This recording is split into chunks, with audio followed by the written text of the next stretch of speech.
তবে এই খাবার পছন্দ? ওই খাবার নয় পছন্দ নয়, এই খাবার তো পছন্দ হবে। নাও এই খাবারটা খেয়ে নাও।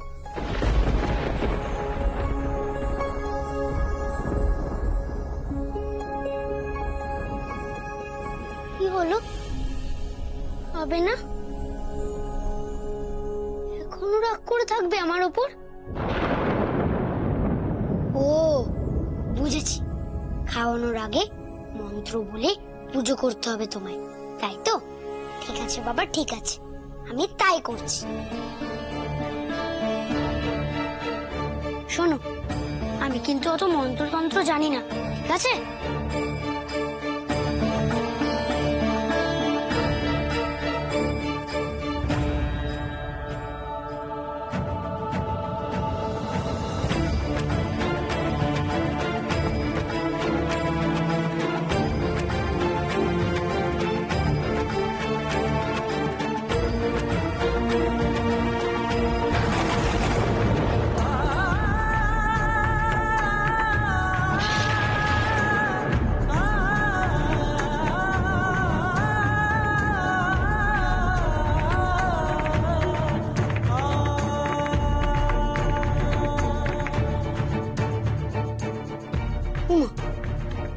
কি হলো, তুমি ফুল নিচ্ছ না কেন গো জগন্নাথ?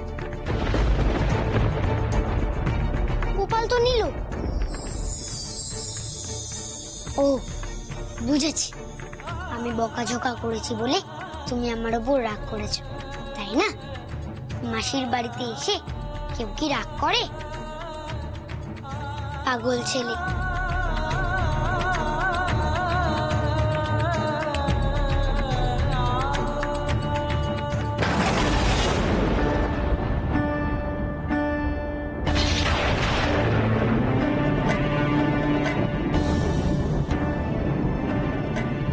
আচ্ছা পাজি ছেলে তো তুমি।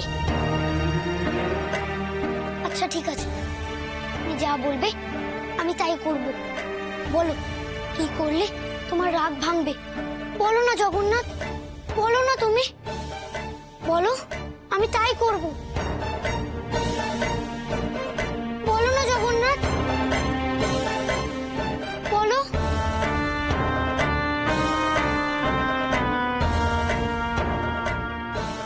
বলরাম, লোকটা তো এখনো বেরোলো না।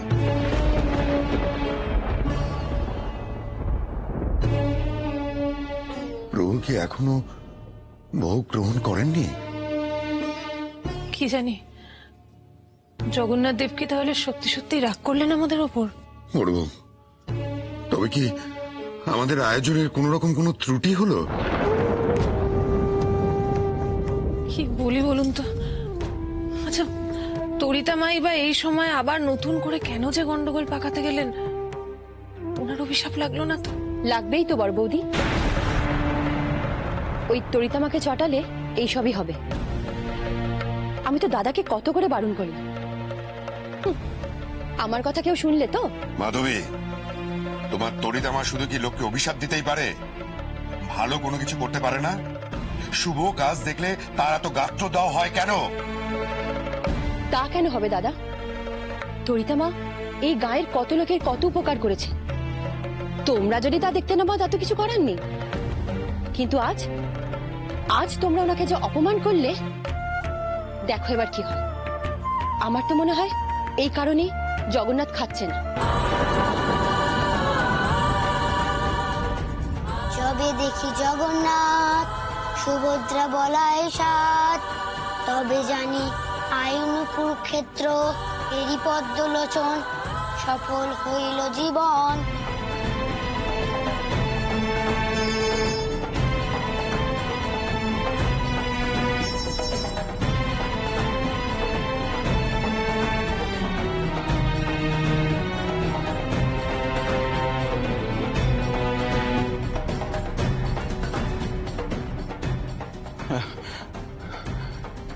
এমনটা তো হওয়ার কথা নয়। আমরা তো কেউ ইচ্ছে করে তরিতামাকে অপমান করিনি, স্বয়ং বরুণদেব আগুন নিভিয়েছেন। উল্টে উল্টে তরিতামা চেয়েছিলেন রথ আটকাবেন, কিন্তু তিনি সেটা করতে পারেননি। লোকনাথ চেয়েছিল প্রভুকে রথে চড়াবেন, ও সেটা করে দেখিয়েছে। আচার্যদেব, আচার্যদেব, তাহলে প্রভুর তো প্রসন্ন হওয়ার কথা, রাগ করার তো কথা নয়।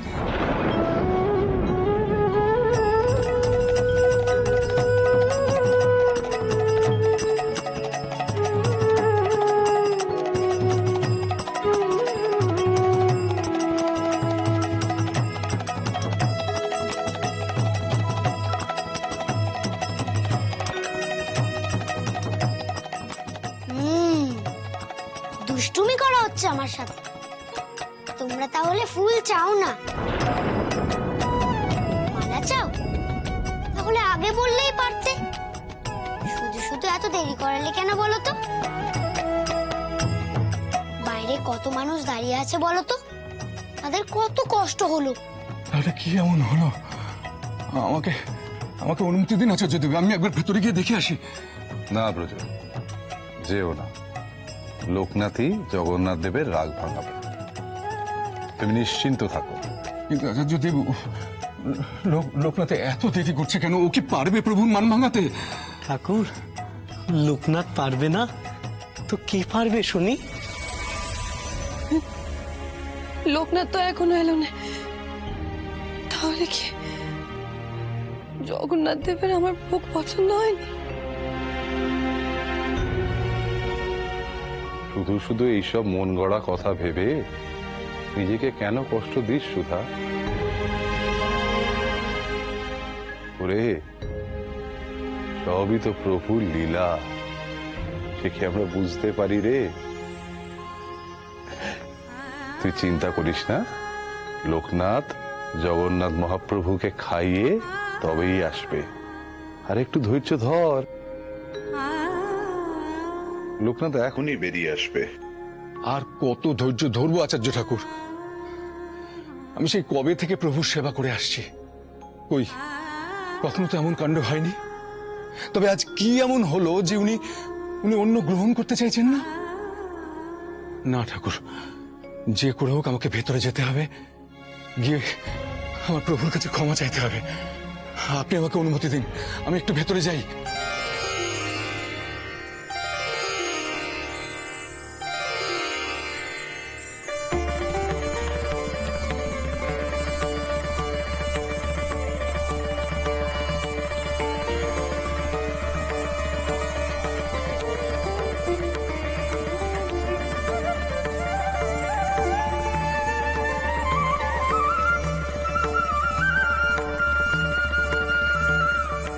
এবার তোমরা খুশি তো?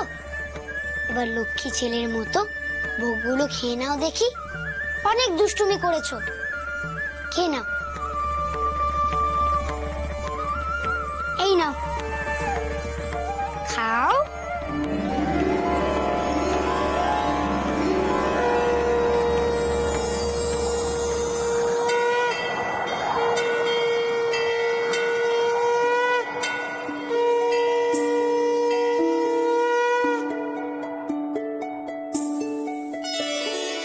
আকাশের কোণে মেঘ সরে যায়, আকাশের কোণে মেঘ সরে যায়, জাগলে চন্দ্রশেখর, জ্যোৎস্না প্রভায় ঝলমল করে নবীনের জটা কিশোর। ধন্য জগৎ, ধন্য মানব, ধন্য অষ্টমী রাত, হরিহর আসে নবকলে বরে হতে জগতের নাথ। ধন্য জগৎ, ধন্য মানব, ধন্য অষ্টমী রাত, হরিহর আসে নবকলে বরে হতে জগতের নাথ, হতে জগতের নাথ, হতে জগতের নাথ।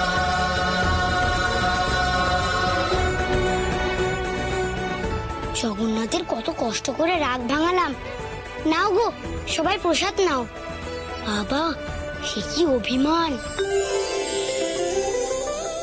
প্রভু, প্রভু আমার ভোগ গ্রহণ করলেন? বল না লোকনাথ। হ্যাঁ গো সুধা দিদি, পেট পুড়ে খেয়েছে। তোমার লোকনাথকে কি আর প্রভু ফেরাতে পারেন?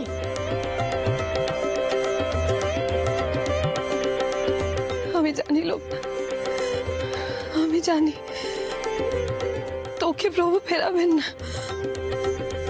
তুই পারবি লোকনাথ, তুই একমাত্র পারবি ওনার রাগ ভাঙাতে। জগন্নাথ প্রভু, বলরাম, সুভদ্রা এনারা তো এত খেলেন, তা লোকনাথ তুমি এতক্ষণ কি করছিলে? তুমি আবার লুকিয়ে লুকিয়ে কিছু খাওনি তো ওখান থেকে? না গো দিনু দাদা, আমার জন্য আর রাখলো কোথায়? আমি কত করে বললাম এত খেও না গো, পেট খারাপ হবে। আমার কথা শুনলোই না। ওই গো, এসো সবাই, প্রসাদ নিয়ে যাও।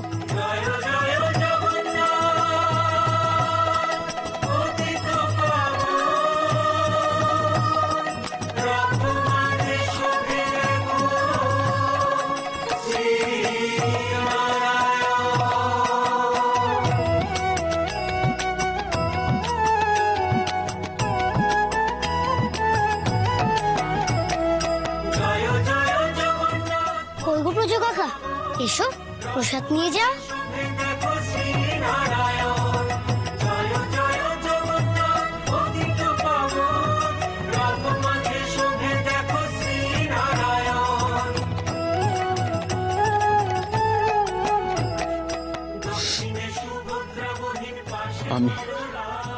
আমি অভিভূত বাবা। প্রভু যে তোমাকে এত ভালোবাসেন সেটা আমি বুঝতে পারিনি। আমাকে তুমি ক্ষমা করো বাবা, আমি তোমাকে ভুল বুঝেছিলাম।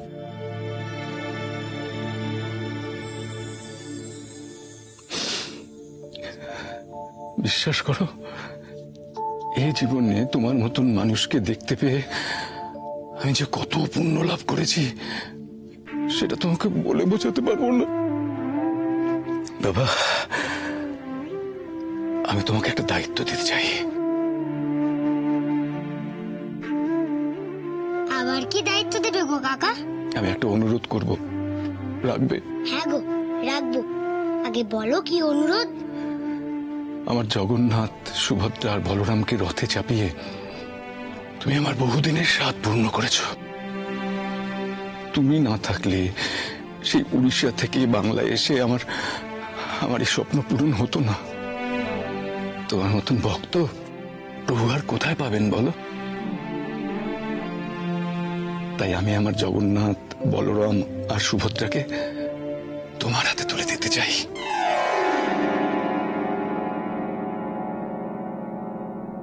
আজ থেকে তাদের দায়িত্ব আমি তোমার হাতে দিলাম লোকনাথ। দিনের সহায় গো তুমি দিন না। ঠাকুর মশাই, অনেক ভাগ্য করে এরকম একটা সন্তান পেয়েছেন আপনি।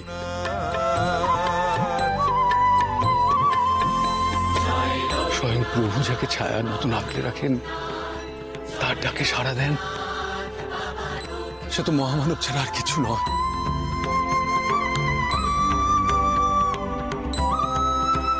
বাবা, আমার আরাধ্য দেবতাকে এমন মানুষের হাতে সঁপে দিয়ে আমি নিশ্চিন্ত হতে চাই।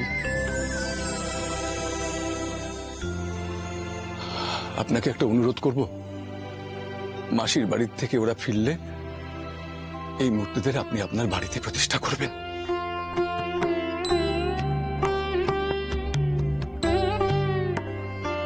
তাহলে আমি বন্ধন মুক্ত হয়ে পরম প্রশান্তি নিয়ে এই সংসার ছেড়ে চলে যেতে পারবো।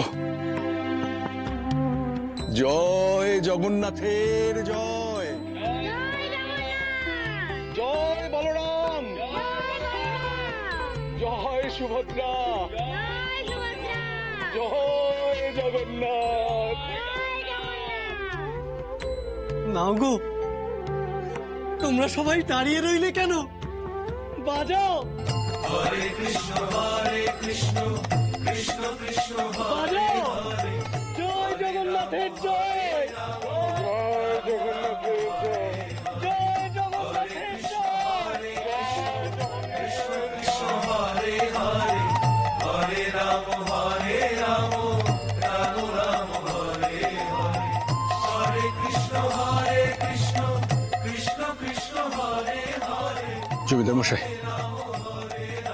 এবার তো আমাকে যেতে হবে, অনুমতি করুন। এ কি বলছেন কি পুরোহিত মশাই? তা কখন হয় নাকি? আজ আমার বাড়িতে জল অন্ন গ্রহণ না করে আপনাকে আমি কোথাও যেতে দিচ্ছি না। কিন্তু আমার যে অনেকটা পথ যেতে হবে, এখনই রওনা না দিলে তো। তোমাকে আজ যেতে হবে না গো কাকা, তুমি কাল যেও।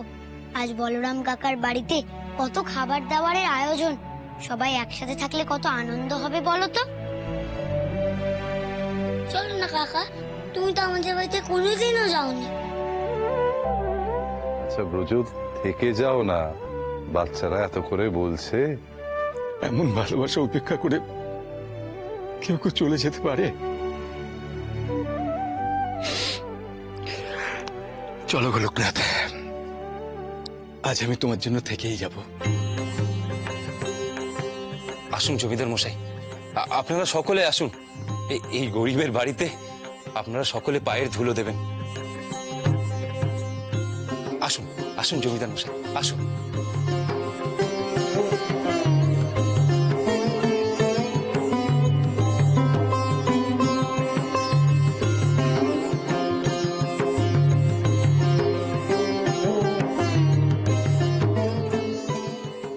প্রভু, আজ তুমি যে আনন্দ দিলে তা যেন সারা জীবন এই গায়ে বিরাজ করে। তরিতার মতো অশুভ শক্তি তা যেন নষ্ট না করতে পারে। শান্ত হ বৃন্দা, শান্ত হ। কি করে শান্ত হব মা? কি করে ভুলবো অপমানের জ্বালা? বারবার বারবার ওই বাচ্চা ছেলে লোকনাথ, ওর কাছে আপনার মাথা হেট হচ্ছে। আজ আপনাকে নিয়ে সবাই হাসি ঠাট্টা করছে। কেন মা, কেন? আপনার মনে তার জন্য এখনো কেন কোনো তাপ উত্তাপ নেই? কোথায় গেল আপনার সেই অলৌকিক শক্তি?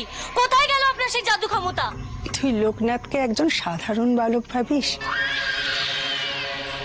স্বয়ং ঈশ্বর যাকে বুক দিয়ে আগলে রেখেছেন তাকে বশ করব আমার কি ক্ষমতা? দেখেছিস ওর চোদ্দটা কি শান্ত সমাহিত।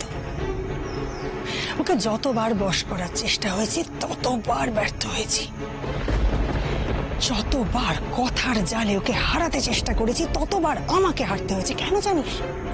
কেন মা, কেন? অসীম দৈব শক্তির অধিকারী সে।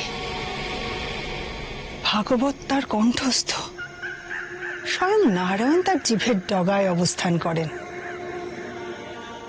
এমন বালককে তুই সাধারণ ভাবিস? আপনি সেই কবে থেকে ওই এক পুঁথি পুঁথি পুঁথি করে পাগল হয়ে যাচ্ছেন। কি হবে মা? ওই পুঁথি এনে কি হবে? এই তো আমরা বেশ আছি মা। বৃন্দা, তোকে আজ একটা গল্প বলি শোন। যশোরের রাজা ছিলেন প্রতাপাদিত্য, যিনি যুদ্ধে রানা মানসিংহের হাতে পরাজিত এবং বন্দী হয়েছিলেন। রানা রাজার সাথে সাথে তার আরাধ্যা দেবী অম্বাকেও নিয়ে গেছিলেন। তাই আজও রাজস্থানের অম্বর দুর্গে দেবী অম্বা নিয়মিত পূজিত হন। এর সাথে লোকনাথের কি সম্পর্ক মা? যশোরে দেবী অম্বার বিগ্রহ তো নেই, কিন্তু সেই বেদি তো রয়েছে। সেই বেদির নিচে রয়েছে সুড়ঙ্গ, যে সুড়ঙ্গের পথ আজও কেউ খুঁজে পায়নি। কেন মা? ওই সুড়ঙ্গের মুখ খুলবে একমাত্র মহামোচন মন্ত্র দিয়ে, আর খুলতে পারবে এমন একজন মানুষ